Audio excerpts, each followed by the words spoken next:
Hey guys, it's your boy, Face 8020, back again with another commentary. So yeah, with the stuff going on in, the Russia-Ukraine war, in fact, it looks like things are really starting to move over there, although we're in the early part of whatever Russia's doing, we're in the early part of it. So, I'm reading a lot more Russian accounts, and, they tend to be like, if you want to read pro-Russian stuff, you got to endure the pro-Palestinian stuff. And the so I'm seeing a lot of it, and nothing I haven't heard before, but it just makes me like just think about it. And then some people say stuff that it's kind of like I think is, I don't know, you just see like think like occasionally you see something that I guess I have thoughts on, at least. And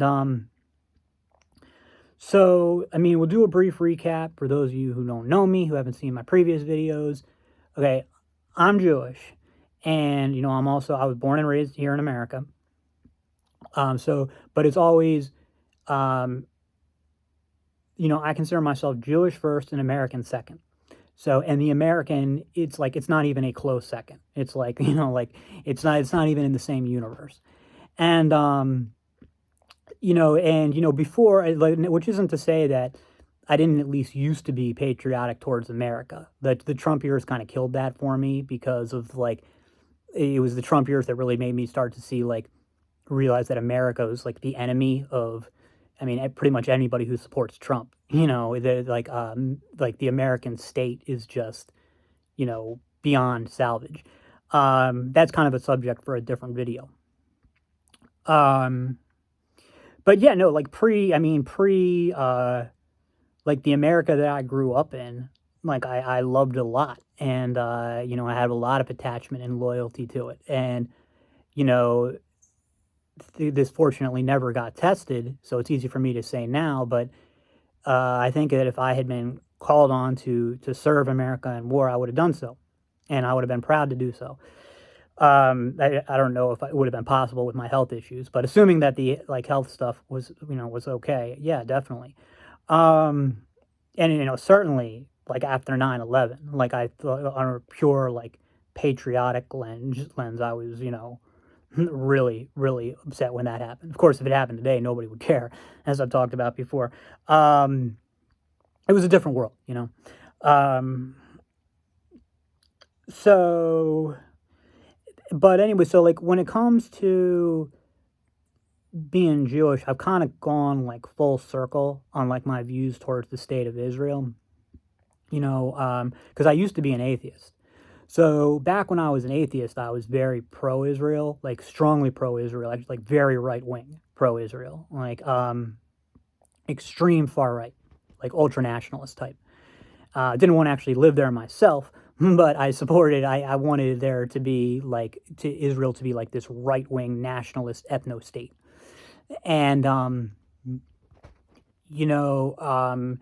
that changed as I became more, I started, this was when I was an atheist. As I became more religious, I started to get away from that. And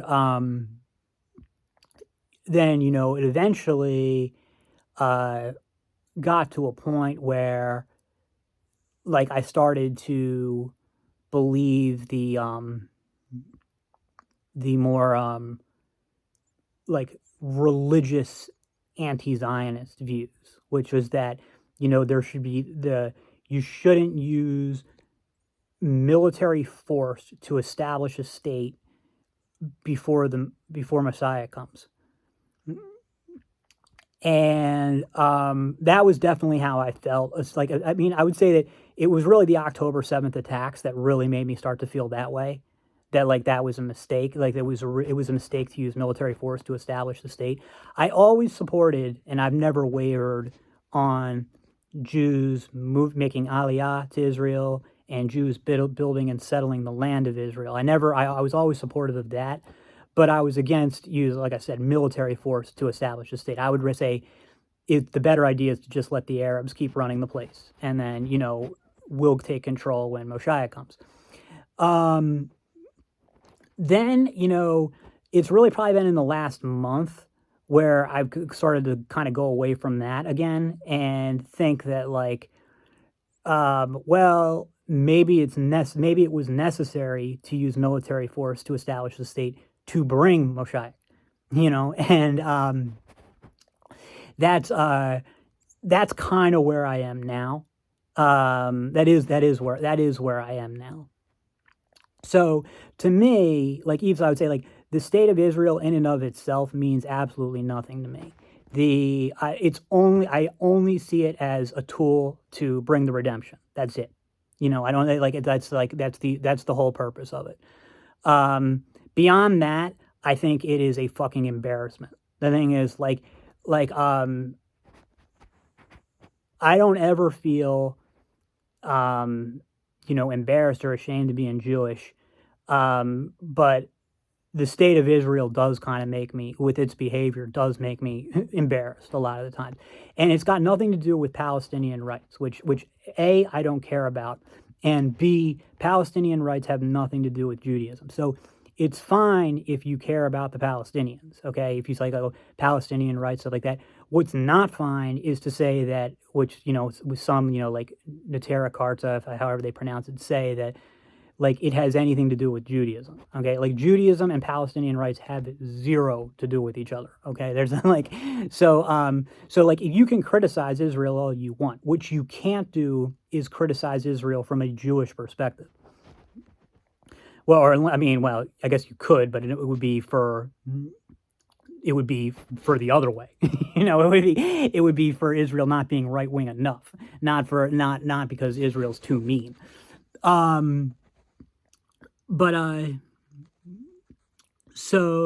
I'm sorry, where was I? Palestinian.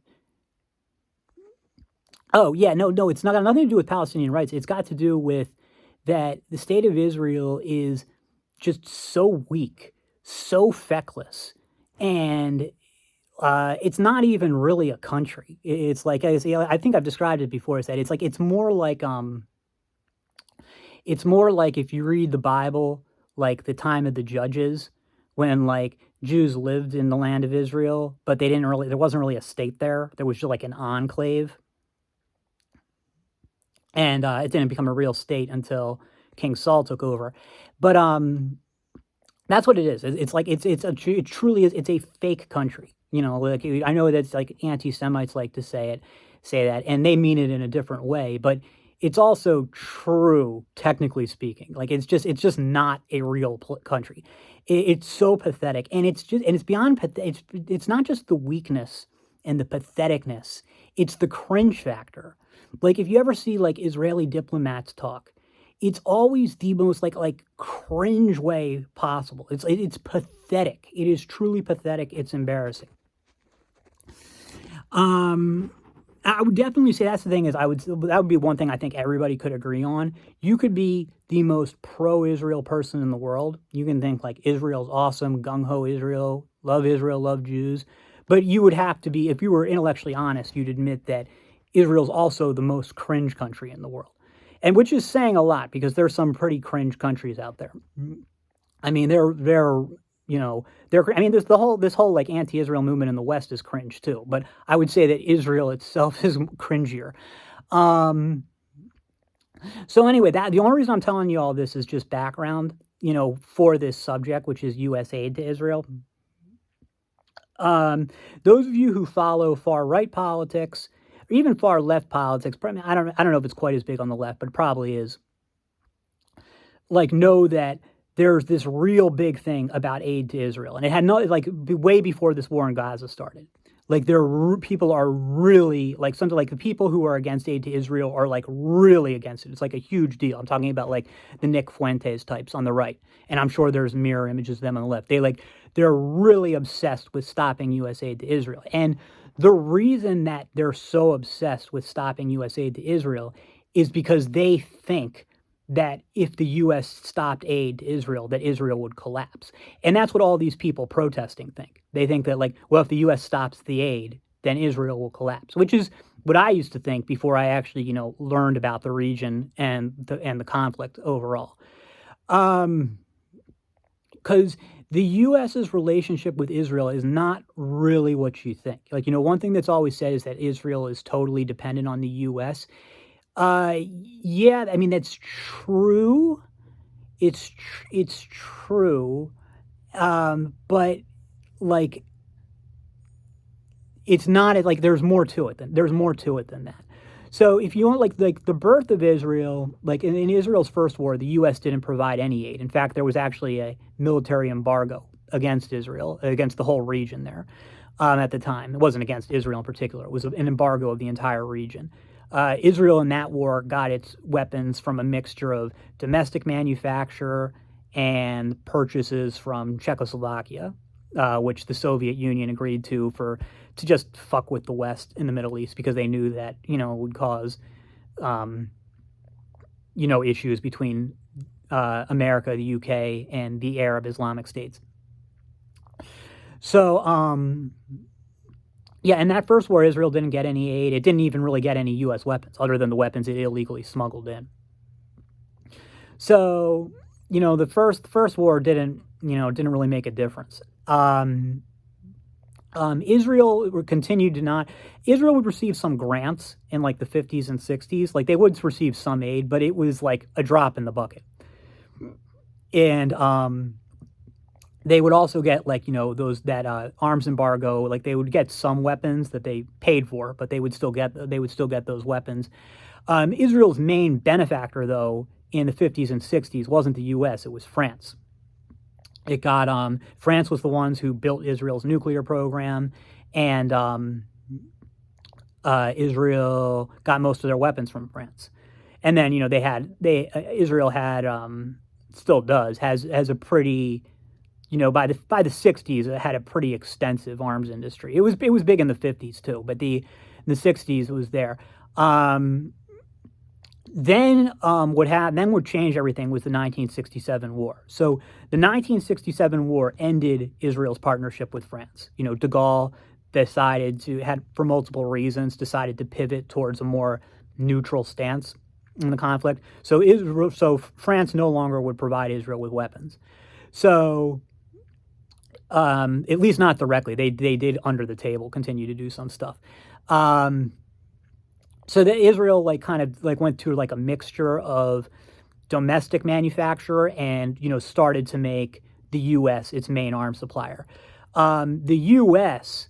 started providing. That was when the U.S. started providing aid. Was after the 6-Day War. The reason that the U.S. started providing all that aid was like all that free weaponry was to counter the Soviet buildups of because after the Syrian and Egyptian armies had been pretty much destroyed in the, maybe destroyed is the wrong word, but very badly damaged in the 1967 war.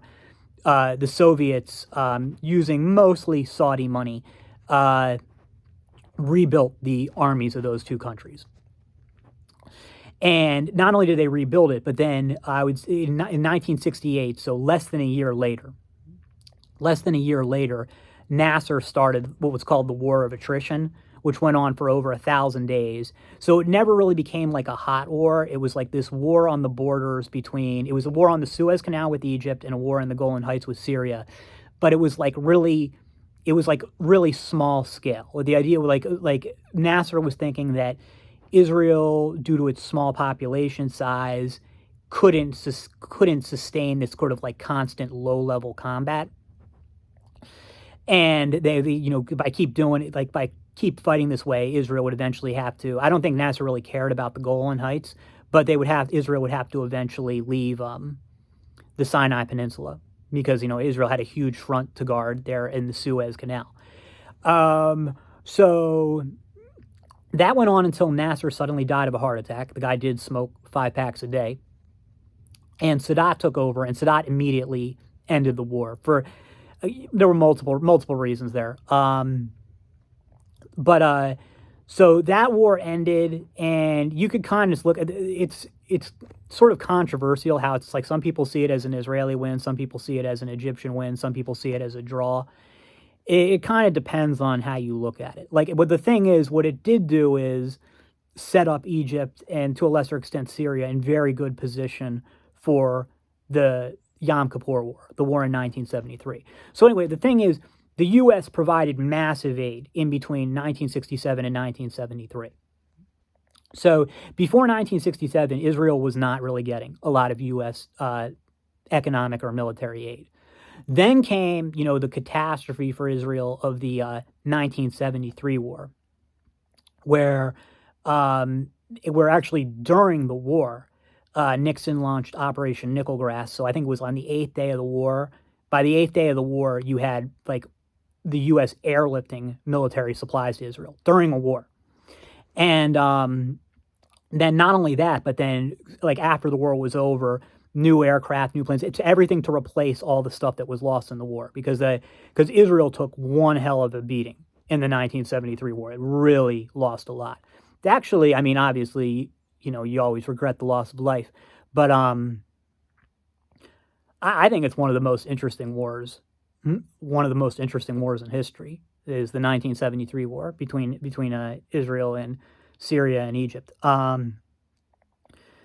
But yeah, so you had aid between the 67 war and 73 war during the war of attrition, and then a lot of aid for the rebuild factor in the aftermath of the 1973 war. Then like the number you always hear of like the U.S. giving $3 billion a year, or I think now it's $5 billion. That number became formalized with the Camp David Accords, with the peace agreement between Israel and Egypt. Israel gave Egypt the entire Sinai Peninsula, and in return, Egypt gave Israel a piece of paper. But like one thing Israel did get out of it is it was formalization of the aid. Now the aid, the U.S. was going to give the aid anyway; it was already going to be there. But at least but now it was in writing. So, and that, that's where we've been ever since. Like I said, I think the number's up to $5 billion a year now. So, so the thing is, like, it really doesn't matter how you feel about Israel or how you feel about aid to Israel. But like on a factual statement, ending U.S. aid to Israel is not going to destroy Israel. Okay, it's not going. That's not going to do it. I'm not saying Israel's invincible, but I'm saying that is not going to be nearly enough. Like, I mean, I don't think Israel would be happy about it, but it just wouldn't make a difference. The aid in and of itself wouldn't make a difference. What would make a difference is if the U.S. stopped selling weapons to Israel. So Israel, because if the U.S. won't sell weapons to Israel, nobody else will. So Israel would have to manufacture everything itself. My belief is that they could keep it going. They would be able to. I think the Israeli arms industry is advanced enough that it could do that. It would have to make some doctrinal changes. I'm not sure. I'm not a military expert, so I can't tell you that for sure. My guess is that, first of all, that's never going to happen. The U.S. is never going to stop selling weapons to Israel. But if it did, I really don't think that would be enough to destroy Israel. I'm positive actually it wouldn't be enough. So the thing is so U.S. aid to Israel is completely irrelevant. U.S.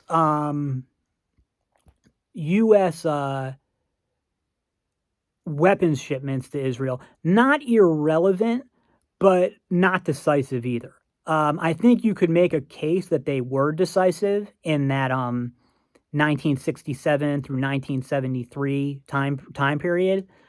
Maybe not. I mean, I don't know. I haven't really looked at the figures closely enough. You could definitely make a case then for that period. Maybe. So I don't know.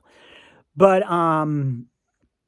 post 1973, no, I didn't know. You ending U.S. aid to ending U.S. aid would never have been decisive, but U.S. weapons sales in the 70s it might have been enough to bring down Israel.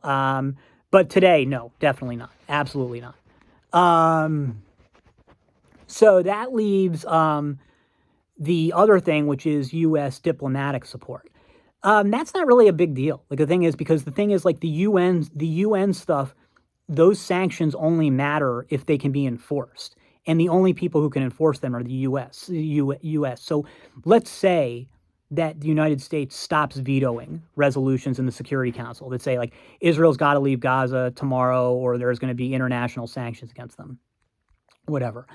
And the U.S. doesn't veto it. Okay, great. Who's going to enforce it? So because it doesn't. I mean, unless you can actually enforce the blockade, it doesn't mean shit. So that doesn't, and like the U.S. isn't going to do it. So that's out. So that's the thing is, so if you really like all these people who are talking about the Palestinians and stuff, if you really want to save the Palestinians, the only way that you can do it, the only way that U.S. can do it is for the U.S. to directly militarily intervene. Okay? Anything short of the U.S. going over to Israel and like using force to protect the Palestinians will not help. You will not save a single Palestinian life. So if all you want to do is like spurg out about it to make yourself feel righteous, I mean, go ahead, but it's not gonna make a difference. And in fact, it probably, if you separated Israel from the U.S., the result would probably be more dead Palestinians. Now China or Russia, I guess, could enforce it, but I mean, you don't see anybody in China and Russia protesting for the Palestinians. I mean, I'm sure there are some, but you don't see it for the most part trying to. So I don't think there's like the will in those. There will be, but right now there isn't the will to go and intervene directly against Israel. So yeah, I mean that's my thoughts, take, information on the subject. Like I said, I just bringing it up because I really don't care what position you take either way. You can be pro USA to Israel, anti USA to Israel. You cannot give a shit. But I think it's like anytime you see these hot button issues that it's worth it to educate yourself and understand the factors at play, so you can make like an informed decision about it, or you can just be informed about it even if you don't care. Even if you don't care either way, I think it's worth looking at. But then again, I'm a lot more interested in military stuff and international politics than most people, so maybe not. That's all for now. See you in the next.